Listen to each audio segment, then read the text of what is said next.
Libreng mga abaka planting material ipapamahagi ng PhilFida Sorsogon sa mga kwalipikadong magsasaka mula sa DWJS Radyo Pilipinas Albay.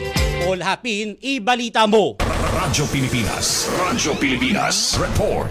Nakatakdang mamahagi ng libreng abaka planting materials ng Philippine Fiber Industry Development Authority o PhilFida Sorsogon para sa mga kwalipikadong abaka farmers at iba pang stakeholders bilang bahagi ng production support services ng ahensya. Layunin ang programa na suportahan ng pagtatatag at pagpapalawak ng mga taliban ng abaka upang mapataas ang produksyon ng dekalidad na hibla sa bansa. Kabilang sa mga libreng ipagkakaloob ng PhilFida, ang hardened seed-derived seedlings, seed pieces of corn, suckers, at tissue-cultured hardened planting materials na pawang dekalidad at disease-free. Inaanyayahan naman ng mga kwalipikadong magsasaka na magtungo sa PhilFida Sorsogon Provincial Office na matatagpuan sa Sorsogon Dairy Farm Compound sa Cabidan, Sorsogon City upang makakuha ng libreng planting materials. Ayon sa PhilFida Sorsogon, bahagi ito ng patuloy na suporta ng ahensya upang mapalakas ang industriya ng abaka at mapabuti ang kabuhayan ng mga magsasaka. Para sa Bagong Pilipinas, Palapin, Radyo Pilipinas, Radyo Publiko, Albay.